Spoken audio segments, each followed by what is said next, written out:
이렇게 환호로 맞아주셔서 진심으로 감사하고 반갑습니다. 네, 분립 개척한 지 이제 올해로 만 4년이 되는 해인데요. 우리 기쁨이 되는 교회 이게 강단에 쓴 거는 오늘이 처음이지만 일전에 한번 온 적이 있었는데 우리 성도님들의 찬양하고 예배하는 모습을 뵈면서 참 감사했습니다. 지난 4년간 너무 애쓰셨고 주님의 몸된 교회가 이렇게 잘 서기까지 얼마나 많은 헌신과 눈물의 기도가 있으셨을까 하는 생각을 하게 됩니다. 오늘 나를 위하여 울지 말고 너희와 너희 자녀를 위하여 울라는 제목으로 말씀을 나누겠습니다. 고난주간이 되면 제 마음에 오래도록 남아있는 한 장면이 있습니다. 2004년에 멜 깁슨 감독이 만든 패션 오브 크라이스트라는 영화를 대한극장에서 봤거든요. 네, 옛날 분들은 아십니다. 네. 그날 제가 받았던 충격과 감동은 이루 말할 수가 없습니다. 예수님께서 골고다 언덕에서 십자가에 달리시기까지 12시간을, 그 마지막 12시간을 다룬 영화입니다. 영화가 워낙 리얼하게 만들어져서, 생생하게 만들어져서 영화를 보는 내내 극장 안에 있는 대부분의 사람들이 눈물을 훔치거나 흐느껴 울었습니다. 너무나도 처절했고 너무나도 아팠고 그래서 쉽게 눈을 뗄 수가 없었어요. 우리는 주님의 고난을 바라볼 때 마음이 숙연해집니다. 십자가를 생각하면 눈시울이 뜨거워지고 예수님의 사랑 앞에서 깊은 감동을 받습니다. 고난주간이 되면 더 그런 것 같아요. 주님의 고난을 묵상할수록 마음에 울컥하는 것이 있고 그 사랑이 얼마나 크고 깊은지 되새기게 됩니다. 그런데 사랑하는 성도 여러분, 오늘 우리가 붙들어야 할 질문은 바로 이것입니다.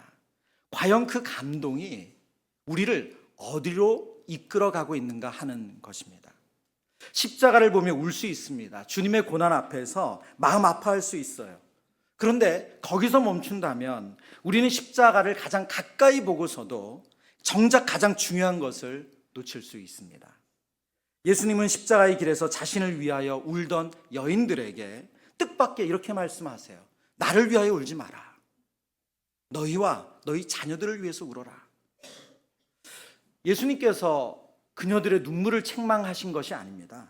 오히려 그녀들이 왜 울어야 되는지 그 눈물의 방향을 교정해 주신 거예요.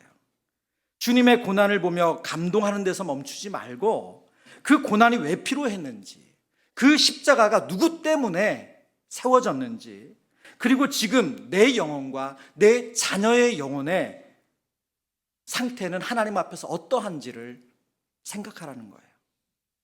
오늘 이 말씀 앞에서 저와 여러분이 십자가를 보며 흘리는 눈물이 감상이 아니라 참된 회개로 이어지기를 축복합니다. 우리의 시선이 주님의 고난을 바라보는 데서 한 걸음 더 나아가서 내 죄를 보고 내 영혼을 보고 내 자녀들의 영적인 모습을 볼 수 있는 은혜가 있기를 바랍니다. 이번 고난주간을 묵상하면서 저 또한 이 연합부흥회를 통해서 많은 은혜를 누리고 있습니다. 저와 여러분이 십자가 앞에서 흘리는 눈물이 하나님이 원하시는 바른 방향이 되고 그리고 참된 회개로 나아가고 그리고 궁극적으로는 더 그리스도를 붙잡게 되는 은혜가 있으시기를 다시 한번 축원합니다. 오늘 말씀을 세 가지의 영적인 원리를 붙잡는 것으로 나누려고 하는데요. 첫 번째는 감상을 넘어서 참된 회개로 나아가라는 것입니다. 예수님은 십자가를 지고 골고다 언덕길을 올라가시는 길에서 자신을 따르면서 슬피 우는 여인들을 향해서 뜻밖의 말씀을 하시죠. 오늘 본문 28절 하반절입니다. 예루살렘의 딸들아 나를 위하여 울지 말고 너희와 너희 자녀를 위하여 울라. 여러분, 이 말씀을 들으면 예수님이 좀 낯설게 느껴지지 않습니까? 아니, 저토록 예수님에 대해서 공감하고 아파하고 측은한 마음으로 우는 여인들을 향해서 왜 이렇게까지 말씀하실까? 주님의 처참한 모습을 보고도 마음이 아프고 눈물 나는 거 너무나도 자연스러운 반응 아닙니까? 지금 예수님은 그 눈물 자체, 그 행위를 나무라시는 게 아니에요. 잘못됐다고 말씀하시는 것이 아닙니다. 주님은 고난 앞에서 마음이 무너지고 눈시울이 뜨거워지는 것, 주님의 고난 앞에서 마음이 무너지고 눈시울이 뜨거워지는 것은 자연스러운 거예요. 신앙에는 이런 감정이 자연스럽게 따라옵니다. 조나단 에드워즈라는 신학자가 참된 신앙은 머리로만 아는 것이 아니라 하나님 앞에서 마음이 실제로 움직이는 거다, 감정이 따라오는 것이다 말했습니다. 여러분, 그러나 오늘 주님은 거기에서 멈추지 말라는 거예요. 왜냐하면 십자가 앞에서 흘리는 눈물에도 방향이 있기 때문에 그렇습니다. 주님은 여인들의 눈물을 막으신 것이 아니라 그 눈물이 더 깊은 자리로 나아가기를 원하셨습니다. 그래서 나를 위하여 울지 말고 너희를 위하여 울라고 말씀하신 거예요. 여러분, 이 말씀의 뜻은 단순합니다. 십자가를 보고 마음 아파하는 데서 멈추지 말고 그 십자가가 왜 필요했는지를 생각하라는 거예요. 왜 하나님의 아들이신 그분이 십자가에 오르셔야만 됐습니까? 왜 죄 없으신 그분이 수치와 조롱을 당하셔야만 됐습니까? 그 이유는 우리가 너무나도 잘 알죠. 바로 우리의 죄 때문입니다. 그래서 십자가는 단지 우리의 가슴을 울리는 비극적인 사건이 아닙니다. 십자가는 인간의 죄의 실상을 드러내는 하나님의 사건인 거예요. 십자가는 주님이 얼마나 불쌍하신가, 이것을 생각하는 자리가 아니라 내 죄가 얼마나 무겁고 내 상태가 얼마나 심각한가를 드러내는 사건입니다. 이사야 선지자는 이미 우리에게 이렇게 말씀하셨어요. 이사야 53장의 말씀입니다. 그가 찔림은 우리의 허물 때문이요 그가 상함은 우리의 죄악 때문이라. 여러분, 예수님의 고난은 한 의로운 분의 억울한 죽음으로 볼 수 있지 않습니다. 우리의 허물과 우리의 죄악, 바로 그것이 주님을 십자가로 내몰았습니다. 그렇기 때문에 십자가 앞에서 참으로 울어야 하는 이유는 주님의 고통이 너무 처참했기 때문이 아니라 그 고통이 내 죄 때문에 필요했다는 사실입니다. 우리는 십자가 앞에서 단지 주님이 얼마나 아프셨을까, 여기서 머물러서는 안 됩니다. 그보다 더 깊이 이렇게 물어야 합니다. 주님, 왜 그 고난을 당하셔야 했습니까?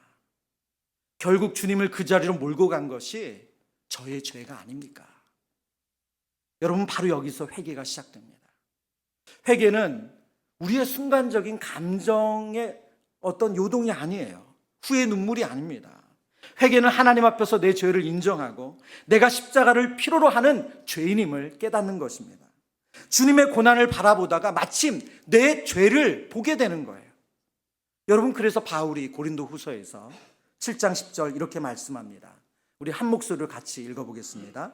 하나님의 뜻대로 하는 근심은 후회할 것이 없는 구원에 이르게 하는 회개를 이루는 것이요 세상 근심은 사망을 이루는 것이니라. 여러분, 이 근심은 단지 마음의 괴로운 상태를 말씀하는 것이 아닙니다. 하나님 앞에서 자기 자신을 정직하게 바라보며 애통하는 거예요.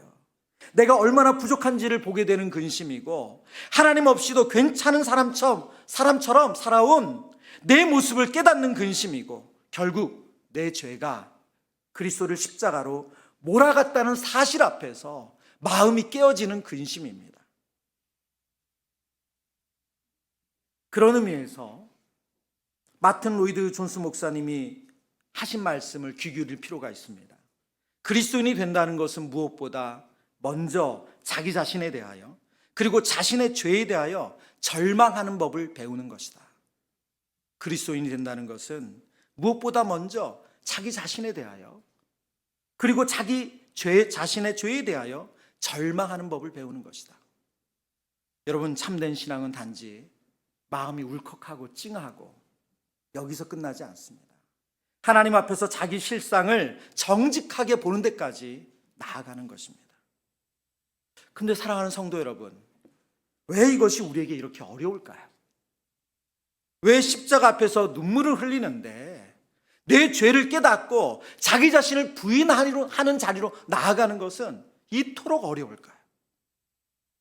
어쩌면 우리는 우리가 생각하는 것보다 더 영적인 무감각이 심각할 수 있습니다. 여러분의 표정이 지금 너무 진지하고 무겁기 때문에 잠깐 쉬어가는 의미에서 제 부끄러운 고백을 하나 하려고 합니다. 작년 추석 연휴에 저희 교회 앞에 우리 성도님들이 가끔 수술하시는 좋은 병원이 하나 있습니다. 크게 이렇게 아주 그 병원 앞에 다 붙어 있어요. 항문외과. 평소에 좀 안 좋은 부분이 있어가지고 여러분 그 병원에서 진료를 받았는데 의사 선생님이 수술을 하자는 거예요. 우리 성도님들도 가끔 거기서 수술을 하시고 해서 그것도 보통 2박 3일 걸리는데 저는 1박 2일이면 된다는 거예요. 그래서 제가 별 고민 없이 예스 했어요. 추석 연휴 목회자가 이렇게 긴 휴가를 가질 만한 시간이 별로 없잖아요. 잘 됐다 싶어가지고 너무 쉽게 오케이를 하고 수술을 받았습니다. 제가 수술장에 들어가고 나서야 깨달았어요. 왜냐하면 그게 진짜 수술이더라고요. 저는 정말 가벼운 건 줄 알았어요.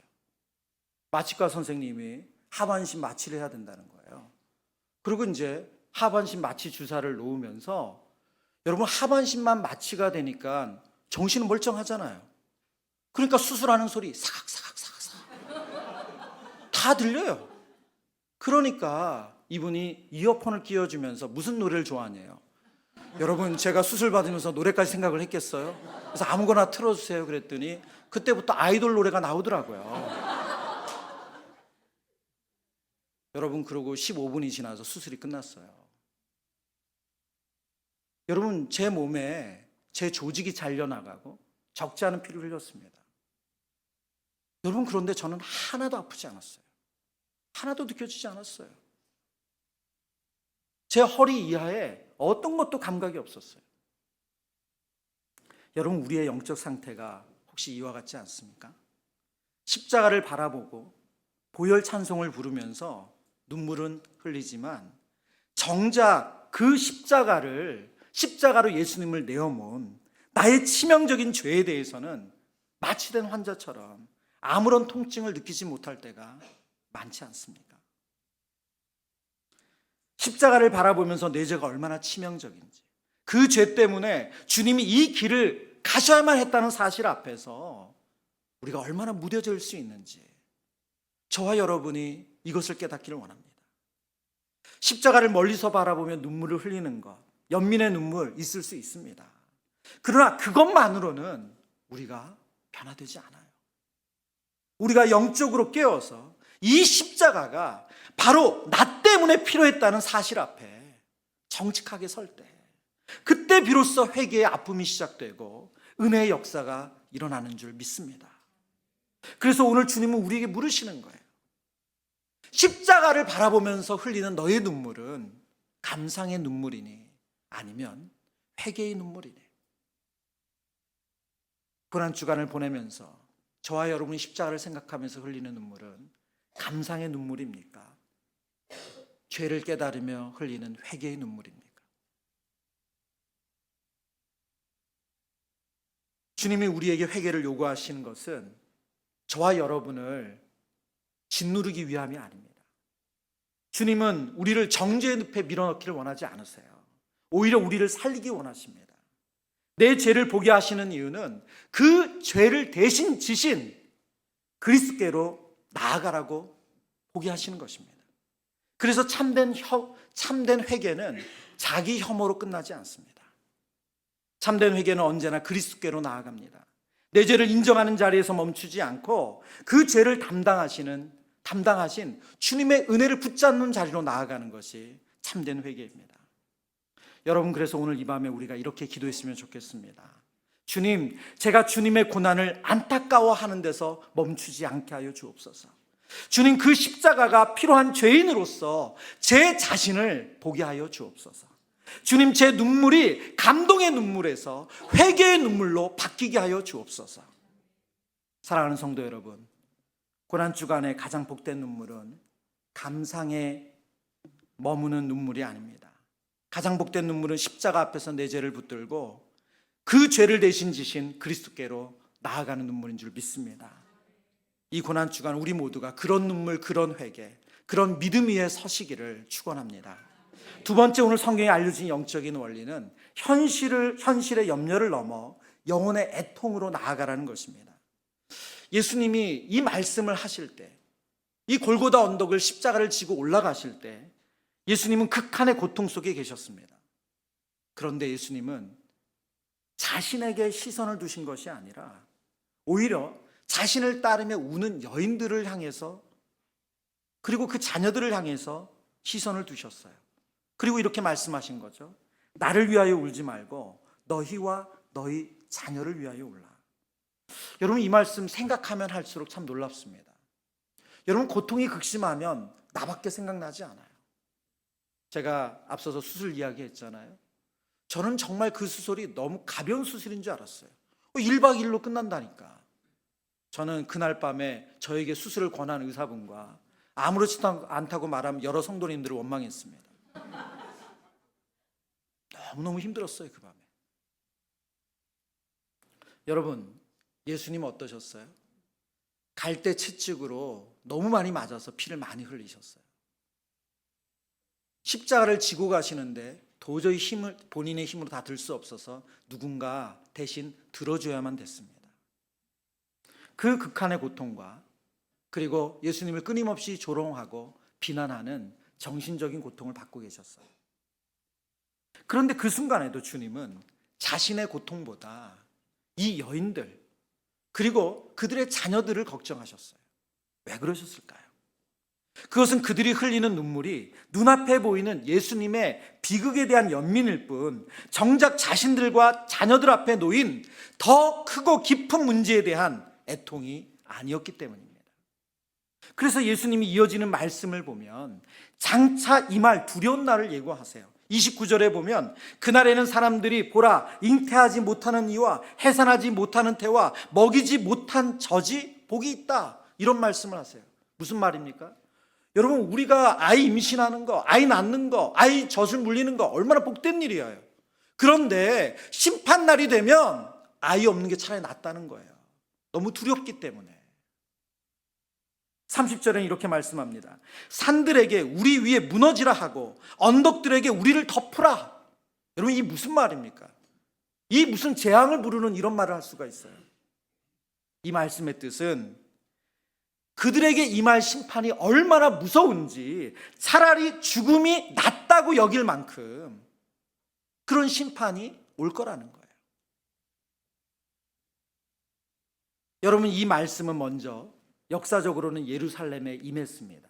예루살렘이 멸망하는 것으로 성취됐어요. 그러나 동시에 하나님을 거절한 인생이 결국 어떤 두려운 자리 앞에 서게 되는지를 알려주시는 말씀입니다. 예수님께서 너희와 너희 자녀를 위하여 울라고 하신 것은 단지 너희 마음을 돌리라, 이 정도로 말씀하신 것이 아니라는 거예요.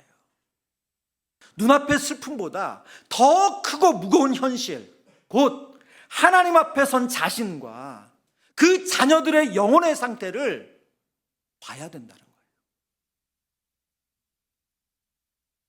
여러분, 주님은 우리에게 보라고 하십니다. 단지 삶의 어려움이 아니라 더 깊은 문제를 보래요. 바로 우리의 영혼의 문제입니다. 영혼의 문제란 뭡니까? 단지 우리의 마음이 공허하다 느끼는 그런 감정입니까? 아니요. 영혼의 문제는 하나님과의 관계예요. 하나님과의 관계가 멀어지는 겁니다. 하나님과의 관계가 끊어진 상태를 말합니다. 죄 가운데 머물러 하나님 없이 살아가고 결국 하나님의 심판 앞에 서게 되는 상태를 말합니다.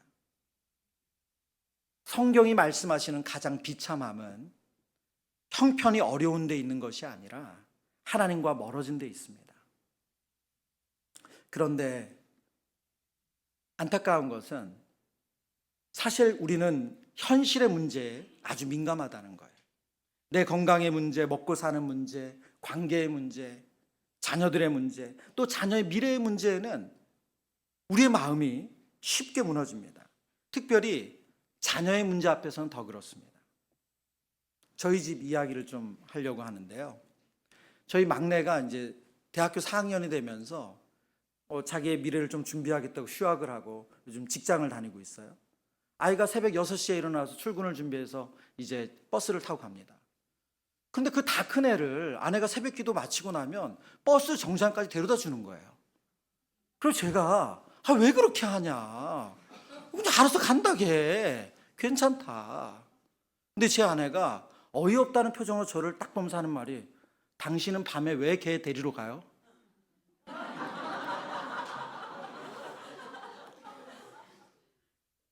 여러분, 우리는 자녀의 몸이 힘들까봐, 남들보다 처질까봐 이렇게 잠을 못 자고 민감하게 반응합니다. 근데 정작 우리 아이의 영혼이 하나님 앞에 바로 서 있는지에 대해서는 왜 이렇게 둔감한지 모르겠습니다. 성적은 괜찮은지, 앞날은 어떻게 될지, 관계는 괜찮은지, 세상 속에 잘 살아갈 수 있을지 늘 염려합니다. 그 마음이 잘못된 것이 아니죠. 사랑하기 때문에 걱정하는 것이고 아끼기 때문에 마음 쓰는 거 아니에요. 문제는 우리의 시선이 거기에 멈춘다는 거예요.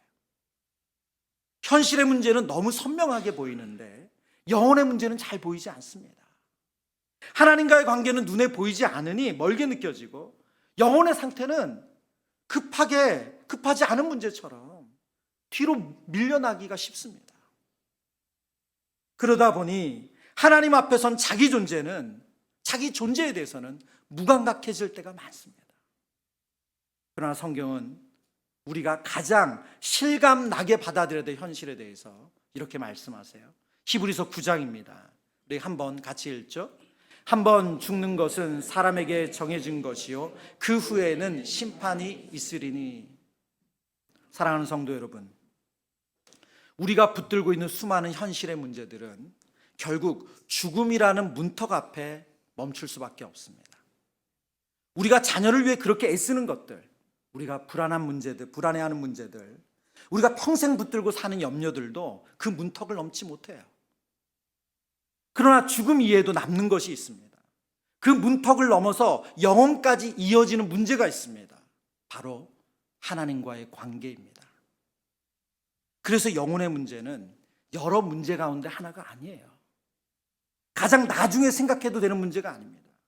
영혼의 문제는 인간 존재 중심의 문제이고, 내가 누구 앞에 서 있는가, 누구와 화목한가, 누구에게 속해 있는가 하는 너무나도 중요한 문제입니다. 하나님과의 관계가 바로 서지 않으면 겉으로 많은 것을 가져도 인간 중심은 흔들릴 수밖에 없습니다. 평안을 구해도 오래가지 않고, 안정을 원해도 늘 불안이 따라오고, 성공을 이루어도 마음 깊은 곳의 공허는 채워지지 않습니다. 왜 그렇습니까? 여러분, 인간의 가장 깊은 문제는 환경이 아니라 하나님과의 관계이기 때문이에요.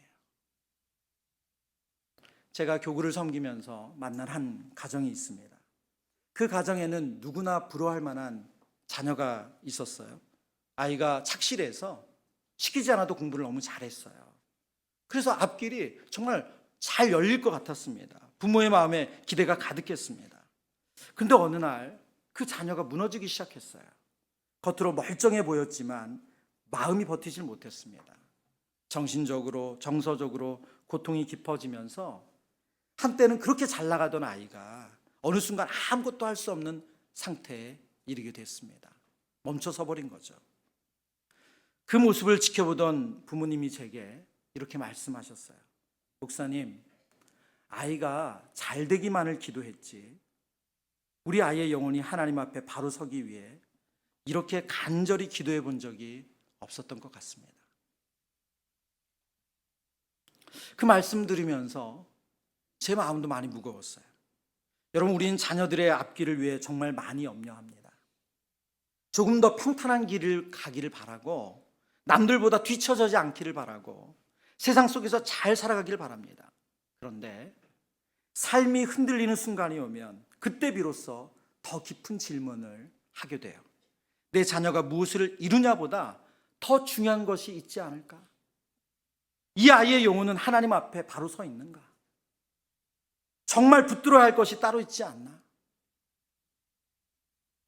2022년 29개 분립개척교회가 개척할 때 저희 교회에 분당 우리 교회 같이 신앙생활했던 한 성도님이 함께 참여를 했습니다. 근데 안타깝게도 그 회 췌장암 판정을 받으셨어요. 좋다는 병원 다 다녀서 이런저런 검사를 하고 또 항암도 하고 여러 과정을 거쳤는데 수술을 할 수 없다는 거예요. 근데 수술을 하지 않으면 이제 죽을 날만 기다려야 되는 상황이에요. 끊임없이 트라이를 해서 서울에 있는 한 병원에서 수술해보자 했습니다. 그런데 수술을 할 때 수술을 하지만 장기의 많은 부분을 잘라내야 된다는 거예요. 그리고 회복하고 나서도 정상적인 생활이 가능할지 모르겠다. 그러나 수술 한번 해볼 수 있겠다. 다른 방법이 없잖아요. 저희는 수술할 수 있기만을 기도해왔기 때문에 그 수술을 받으셨어요. 그 수술을 받고 나서 만 8개월 동안 꼼짝없이 요양병원에 누워 계셨어요. 그리고 요양병원에 나오셔서 그 다음에 성탄절날 모자를 쓰시고 저기 딱 중간에 앉아 계신데 정말 그 성도님을 보는 순간 눈물이 멈추지 않더라고요. 그분은 20년 동안 너무나도 잘 알려진 우리나라 대기업에서 열심히 일을 하셨어요. 너무나도 감사하게 하나님께서 이분을 잘 회복시키셔서 작년에 복직하셨어요. 전사 일에 거의 처음 있는 일을 하더라고요. 더 감사한 것은 그분은 올해 제자훈련을 받으세요. 근데 종종 그분이 저에게 이렇게 말씀하세요. 목사님, 이제야 정말 뭐가 중요한지 알겠어요. 목사님, 이제야 정말 뭐가 중요한지 알겠어요. 무너져보고 멈춰보니 비로소 영혼의 문제가 보이기 시작한 겁니다. 그분은 요즘 출근하는 목적이 달라요. 여러분, 우리나라 기업 문화 아시지만 회사에서 우리가 신앙인이라는 거, 크리스찬인 거 잘 안 밝힙니다. 특별히 더 큰 기업들은 더 그렇습니다. 복음 전하는 거 상상하기도 어려워요. 근데 요즘 그분은 누구를 만날 때마다 자신을 통해서 하나님이 전해지기를 바라는 마음으로 만나고 일을 하세요. 사랑하는 성도 여러분, 우리는 이런 이야기를 남의 이야기처럼 들을 수 있습니다. 우리도 다르지 않습니다. 평안할 때 보이지 않던 것들이 흔들릴 때 보이고, 잘 될 때 묻지 않던 질문을 무너질 때 비로소 묻게 됩니다. 내가 정말 붙들고 살았던 것은 무엇인가? 나는 정말 하나님과 바른 관계 안에 있었는가? 파스칼은 인간 안에는 하나님만이 채울 수 있는 빈자리가 있다고 말했어요. 그래서 사람은 겉으로 많은 것을 가져도 하나님 빠져 있으면 끝내 채워지지 않는다는 거예요. 환경이 좋아도 마음 깊은 곳은 끊임없이 공허할 수 있고, 많은 것을 이루어도 끊임없이 허기가 집니다. 반대로 하나님과의 관계가 바로 서면 현실을 보는 눈이 달라집니다. 고난이 사라지지 않아도 무너지지 않을 이유가 생기고, 염려가 없어지지 않아도 기도할 자리로 나아가게 됩니다. 자녀를 향한 사랑도 세상에서 잘 되기를 바라는 마음에만 머물지 않고 하나님 앞에서 바로 서기를 구하는 사랑으로 나아가게 됩니다. 바로 그래서 예수님께서 우리를 보시며 말씀하신 거예요. 너희와 너희 자녀를 위하여 울라. 무엇이 더 시급한지, 무엇이 더 깊은 문제인지, 무엇이 영혼 앞에서 더 무거운 문제인지를 다시 보라는 말씀이세요. 사랑하는 여러분, 주님은 오늘 십자가 앞에서 우리의 흘리는 눈물을 재정렬해 주고 계십니다. 눈앞의 문제만 크게 보던 시선에서 영혼 앞에 선 존재의 문제를 보라고 하세요. 잠깐 평안을 구하던 마음에서 하나님과 바른 관계 안에서 누리는 영원한 생명을 사모하라고 하십니다. 그리고 우리로 하여금 이렇게 기도하길 원하세요. 주님, 제 눈이 눈앞의 환경에만 매이지 않게 하소서. 주님, 내 삶의 형편보다 내 영혼의 상태를 더 깊이 보게 하여 주옵소서. 주님, 내 자녀의 성공보다 그 영혼의 구원을 위해 먼저 울게 하옵소서. 사랑하는 성도 여러분, 저와 여러분이 이 밤에 주님이 구하라 하신 이 기도를 할 수 있는 은혜가 있기를 축원합니다. 세 번째, 오늘 성경이 우리에게 알려주신 영적인 원리는 나 자신을 넘어서 그리스도께로 나아가라는 말씀입니다. 오늘 본문의 마지막 절 31절에 예수님께서 이렇게 말씀하세요. 푸른 나무에도 이같이 하거든 마른 나무에는 어떻게 되리요? 이 한 문장 안에는 경고와 복음이 같이 담겨져 있습니다. 다시 우리 앞에 살핀 말씀을 잠깐 생각해 볼까요? 앞에서 주님은 우리의 눈물의 방향을 교정해 주셨죠. 감상에서 회개로 나아가라고 하셨고, 현실의 염려에만 머물지 말고 우리의 진짜 문제, 영혼의 문제를 놓고 울라고 하셨습니다. 그리고 이제 마지막으로 주님은 우리를 어디로 이끄시는가? 우리 자신에게서 벗어나서 오직 그리스도를 붙드는 자리로 옮기라는 거예요. 오늘 예수님께서 비유를 드셨죠. 푸른 나무에도 이같이 하거든 마른 나무에는 어떻게 되리요? 여러분, 푸른 나무란 생명력이 있는 나무를 말합니다. 문맥 속에서 보면 이는 죄 없으신 예수님을 말씀하시는 거예요. 그런데 푸른 나무이신 예수님에게도 이런 고난이 닥친다면 마른 나무와 같은 회개하지 않는 예루살렘과 죄 아래 있는 인생에게는 얼마나 더 두려운 심판이 있겠는가 하시는 말씀이에요. 그렇기 때문에 이 말씀은 예수님의 억울한 고난을 넘어서 하나님 앞에서 우리의 영적인 상태를 돌아보라는 엄중한 경고입니다. 여러분, 이 말씀 앞에 우리는 우리 자신을 보게 됩니다. 겉으로는 살아있는 것 같아도 하나님 앞에서 우리는 푸른 나무가 아니라 마른 나무예요. 스스로 생명을 만들어낼 수 없고, 스스로 죄를 해결할 수 없고, 스스로 하나님 앞에 의롭다 여겨질 수 없는 너무나도 무력한 존재라는 것입니다. 그런데 실제 우리는 그런 의식을 가지고 그런 삶의 방향을 가지고 살아갑니까? 우리는 여전히 우리 자신을 푸른 나무처럼 생각하며 우리의 지혜, 우리의 힘, 우리의 경험을 의지하지 않습니까? 여러분, 다락방 언제 나오는 겁니까? 모든 때 나와야 되는 거잖아요. 그렇죠. 근데 간혹 이런 분들이 있어요. 목사님, 지금 회사가 어려워서 이게 정리되면 나가겠습니다. 목사님, 지금 제 마음이 시끄러워서 제가 정리되면 나가겠습니다. 목사님, 지금 내 자녀가 지금 상태가 좀 안 좋아서 애가 좀 마음이 정리가 되면 그때 나가겠습니다. 여러분, 예배는 언제 드려야 되는 겁니까? 예배는 우리가 다른 사람들 앞에 우리 자신이 떳떳할 때, 당당할 때 나가는 건가요? 깨끗해져서 하나님 앞에 설만 하면 나가겠다는 마음, 누구나 우리가 이해할 수 있는 마음입니다.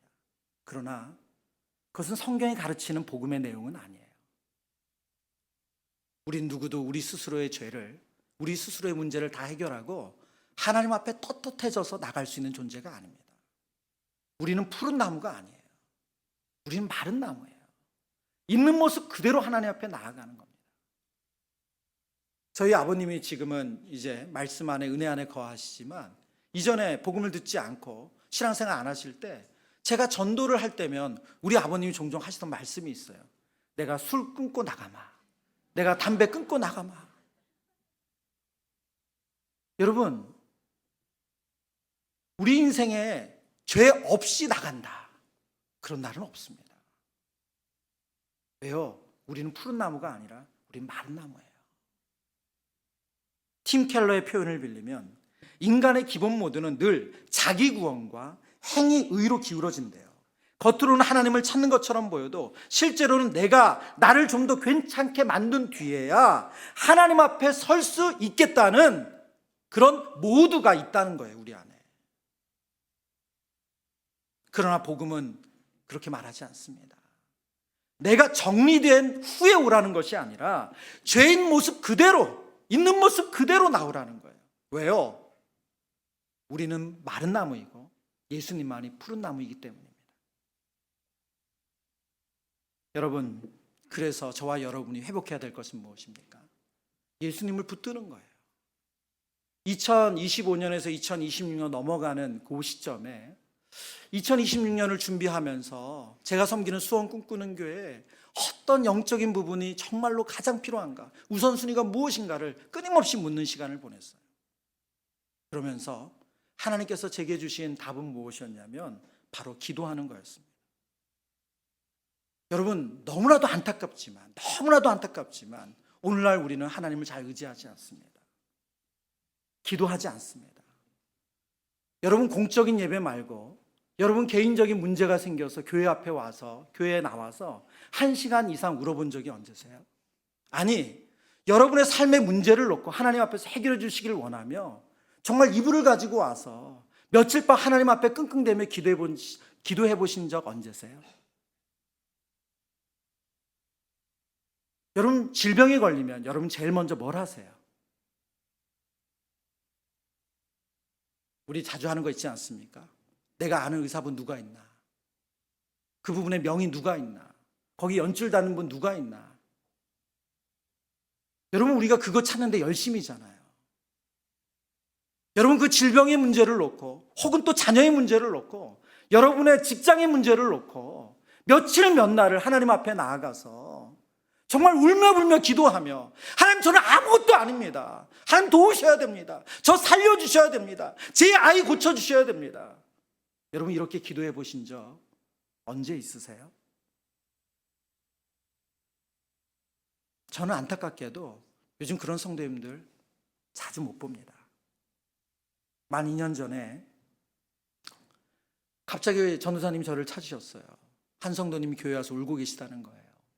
우리 젊은 형제가 맨 뒷자리에 앉아서 펑펑 우는 거예요. 정말 몸을 부들부들 떨면서 우는 거예요. 그 형제는 그날 첫 아이가 출산한 날이었어요. 아내가 산부인과에서 아이를 낳는데 피가 안 멈춘다는 거예요. 이 형제가 교회에 와서 엉엉 울면서 살려달라고 기도하더라고요. 그 상황과 그 산모의 상황, 그 모든 가정의 형편을 보면 너무너무 안타까웠는데 저는 그 형제를 보는데 마음에 고마움이 있었어요. 감사가 있었어요. 왜요? 하나님께 울었잖아요. 하나님을 찾잖아요. 그 산모도 건강이 잘 회복됐고 아이도 너무 예쁘게 잘 크고 있습니다. 여러분 마른 나무가 할 일은 푸른 나무를 붙드는 거예요. 푸른 나무이신 예수님을 의지하는 거예요. 그분을 붙드는 것밖에 길이 없습니다. 근데 오늘 우리가 푸른 나무인 것처럼 착각하며 살아갑니다. 말씀을 정리합니다. 사랑하는 성도 여러분, 오늘 예수님은 십자가 앞에서 눈물을 흘리는 여인들을 향해서 오늘 우리를 향해서 이렇게 말씀하세요. 나를 위하여 울지 말고 너희와 너희 자녀를 위해서 울어라. 십자가에서 흘리는 눈물이 감상의 눈물이 아니라 참된 회개로 나아가라고 말씀하시고, 십자가에서 아파해야 될 것이 예수님이 얼마나 아프셨을까가 아니라 우리의 영혼의 문제를 놓고 아파해야 된다고 말씀하시고, 마른 나무와 같은 우리 자신을 의지할 것이 아니고 푸른 나무이신 예수님만을 의지해야 된다 말씀하세요. 고난 주간을 마무리하는 이 즈음에 우리 사랑하는 성도님들에게 이 십자가의 은혜가 임하시길 축원합니다. 우리 말씀을 기억하면서 온전케 되리 이 찬양 하나님께 올려드리고 기도하겠습니다. 찬양의 가사가 이렇습니다. 주 앞에 나와 제사를 드리네, 마음 열어 내 삶을 드리네, 주를 봅니다. 끝없는 사랑 날 회복시키네, 이제 눈들어 주 보네, 그 능력 날 새롭게 해. 우리 함께 찬양 드리시겠습니다.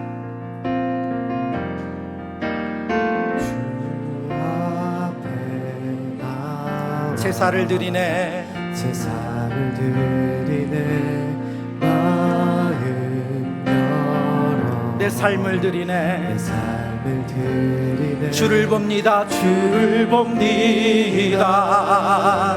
끝없는 사랑 날 회복시키네. 처음부터 찬양할까요? 주 앞에 나와 주 앞에 나 제사를 드리네, 제사를 드리네, 마음 열어 마음 열어 내 삶을 드리네, 주를 봅니다. 주를 봅니다. 끝없는 사랑 끝없는 사랑 날 회복시키네. 이제 눈들어 이제 눈들어 주 보네, 그 능력 날 새롭게 해. 능력 날 새롭게 주님의 사랑 날 만지시니 내 모든 두려움 사라지. 폭풍 속에도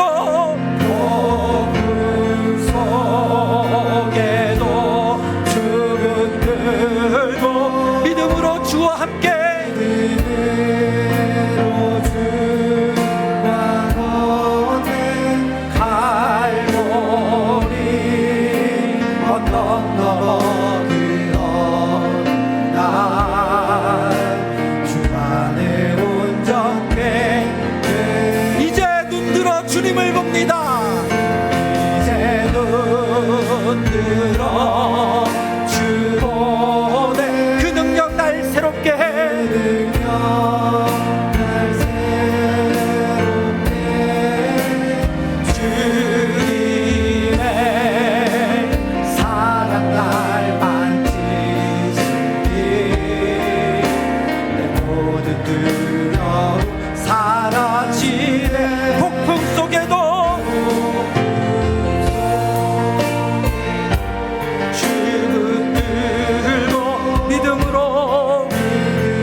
하나님께서 우리를 향해서 말씀하시는 이 음성에 귀를 기울이기를 원합니다.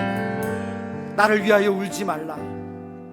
너희와 너희 자녀를 위하여 울라. 우리의 눈물이 감상의 눈물에서 멈춰서는 안 됩니다. 우리의 눈물이 회개의 눈물로 나아가야 됩니다. 우리가 진짜로 아파하고 고통스럽고 힘들어야 될 것은 현실의 문제가 아니라 영혼의 문제입니다. 나는 하나님과 어떤 관계 속에 있는가? 나는 하나님에 속해 있는가? 나는 하나님 다스림 안에 있는가? 그리고 나는 푸른 나무 대신 예수님만을 의지하는가? 아니면 여전히 내 알량한 그 지식과 내 그 얕은 경험과 나의 그 교만한 마음을 의지하진 않는가? 오늘 이 시간 너희와 너희 자녀를 위하여 울라는 예수님의 이 음성을 통해서 저와 여러분의 죄를 보고 하나님이 알려주시는, 우리 예수님께서 인도하시는 이 믿음의 길을 걷기를 원합니다. 주여 우리를 도와 주옵소서. 주여 우리 가운데 함께하여 주옵소서. 주여 은혜 베풀어 주옵소서. 우리 다같이 주여 한번 외치고 기도합니다. 주여